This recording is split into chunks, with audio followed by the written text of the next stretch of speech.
The difference is literally night and day.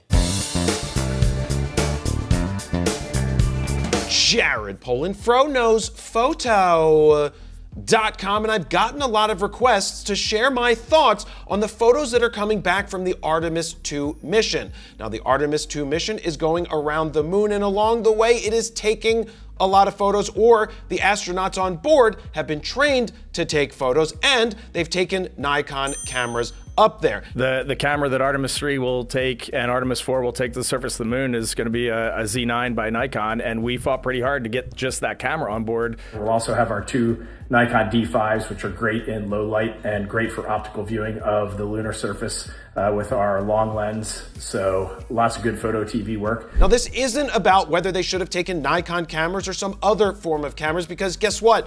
We're not there, they're taking pictures, and it really doesn't matter what they're using. But now that I say that, it kind of does matter, and I do have a fear, but I will get to that fear at the end of this video, because I know you guys want to hear my take on the latest photos, especially the one called Hello World, which was taken in 2026, just a few days ago, in comparison to the blue marble photo that was taken in 1972. There's been a lot of talk about why does that one look so good and this one looks the way that it looks. So let's jump into the recent photo. This one was taken by Reed Weissman. He is the commander of the Artemis II mission, and he used the Nikon D5 with a 14 to 24 millimeter 2.8 at 22 millimeters at 51,200 ISO. It's done at a quarter of a second at f4. 51,200 ISO. That is absolutely insane. Now, some people were like, well, why did you shoot so high? Such a high ISO, why is that even necessary? Remember at the beginning of the video where I said the difference is literally night and day? Well, this photo was taken of the dark side, or the nighttime on Earth, because as you can see in the photo, the sun is in the background. That's the halo coming around the right-hand side of the image. And I believe on the left-hand side, that's probably the window that you're seeing and part of the Artemis II. And I'm pretty sure that this might be a reflection of the window that's happening right there. But look at this. You have the aurora here at the top of the frame. That is absolutely insane. Now, a few minutes before this photo was taken, or right around the same time, Reed also shot it this way. He shot it as he saw it. So 51,200 is absolutely insane, and that's something they couldn't do in 1972. You might be wondering, why did they take 10-year-old cameras on board this mission? Well, that's because NASA extensively tests all stuff that is going into space to make sure that it can handle the radiation, the shaking, and everything that it will be put through because it is going into space. It also came out that Reed Weissman was able to get a Nikon Z9 on board because it's in the manifest, so they took that on board as well to take photos. The reason is that is the camera that will be going back to the moon in the Artemis III missions, and that's the camera that everybody has been training on. It doesn't matter what camera they took up there, whether it's a Nikon, Canon, a Sony, or whatever. It's just a matter of these are astronauts and they are there to document. They're not photographers, but they are trained to do a little bit of everything. But let's look at the blue marble photo in comparison. This is the blue marble photo. Mind you, I added Skittles to it because this is how it comes off the internet, and this is me adding Skittles to it. You might be like, well, why does this look so much better than that? Well, part of the reason is, actually, the main reason is, it's the sunny side of Earth. When you have more light, you are going to get better images. Now, this was also done with a Hasselblad. It was done on 70 millimeter film using an 80 millimeter lens. I believe the shutter speed was 1/250th of a second, which is where it was locked, and they were able to switch the aperture to f11. The way that the astronauts in 1972 were able to change the film speed was they literally changed the film back on the back of the camera, and that's how they had color, they had black and white. I believe it was 64 ASA speed film, which was it wasn't Kodachrome, it was Ektachrome film. Yes, chrome film is amazing, but also 70 millimeter film versus 35 millimeter is a major difference. Now, the major difference is the light, literally night and day. But also, I want to show you the original negative right here. This is the scan that's posted of the blue marble image. I went ahead and hit it with Skittles. This is the original. I went ahead and tweaked it. NASA went ahead and cropped it to give you this image right here. So if you are sitting there going, why does one look so much better than the other? It's simple, night and day. Would I rather have a 70mm sensor versus 35mm? Yes, but you'll never see film at 51,200 ISO. So keep that in mind when someone is telling you that, oh, technology has advanced so much, but why do the pictures not look so good?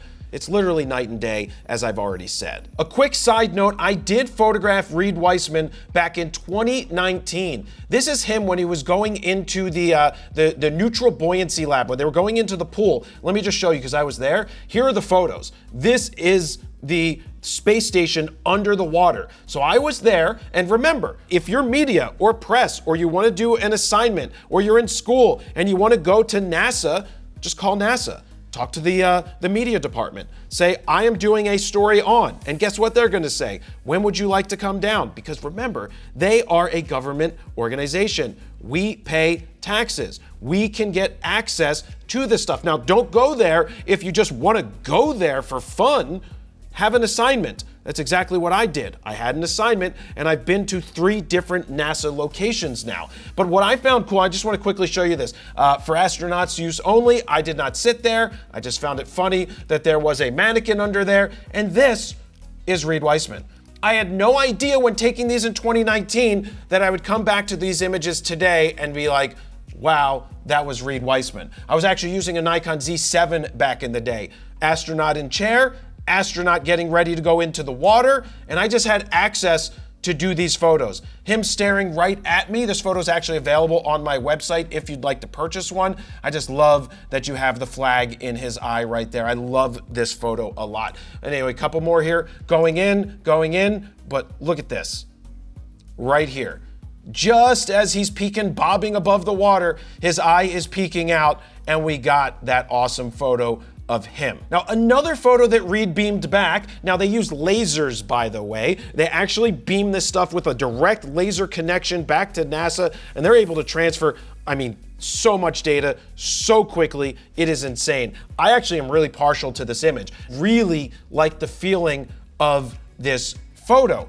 But my fear, let's talk about my fear. My fear is that they have iPhones on board. And my fear is that we've become very accepting of mediocrity. And what I mean by that is in photography, that the lowest common denominator, basic snapshots, lack of an understanding for the fundamentals has taken over. And that the acceptance of mediocrity and saying that images are good enough has been accepted.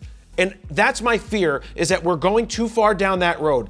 But I don't worry about it too much, because there's always going to be quality, and quality is always going to win. Now, I'm not saying that Reed has done anything wrong with the images that he's beamed back from the Artemis II mission. He's up there to complete a mission, but also capture these images. And the one thing you can't take away from the 4 astronauts up there is that they are there and you are not. So you can't bitch and moan and complain about the job they're doing, because they're there and they're going to capture what they're going to capture. But back to the fear is that they reach for the iPhone to take photos when they should be reaching for the mirrorless cameras and the DSLRs that are on board, and use the best possible quality cameras and lenses and RAW files that they could to document for all of history. Would I love to have a medium format, a large format, something up there that's 100 megapixels, that's huge? Yeah, because I'd rather have better quality and be able to just have the largest file possible. We also know that there's GoPros up there. We know that the images from GoPros are not going to be spectacular or fantastic. We know that iPhone images are going to be great when you look at them on your screen.